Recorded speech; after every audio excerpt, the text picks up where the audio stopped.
Men, what's the worst date you've experienced? I was invited on a date by a woman I met on Tinder. She said her friend was in town and they were going to see a live podcast and invited me with. It was a podcast I'd never heard of before, and honestly I probably wouldn't be very interested in it if I wasn't invited, but it cost like $25 to get in. I get there and she meets me and we buy a drink and sit down. She introduces me to her friend.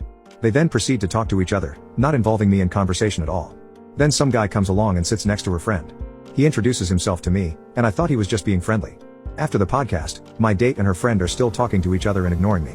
This guy who introduced himself to me is kind of following us and he starts having a conversation with me, which is fine because my date wasn't talking to me at all. It turns out this guy was her friend's date, but I had no idea because no one was saying anything to me.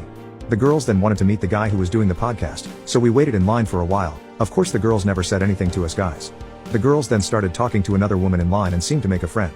After they got to meet the guy who did the podcast, my date's friend turns to us guys and says, well, we think we're going to have a girls' night out now. So our dates and the woman they met just left to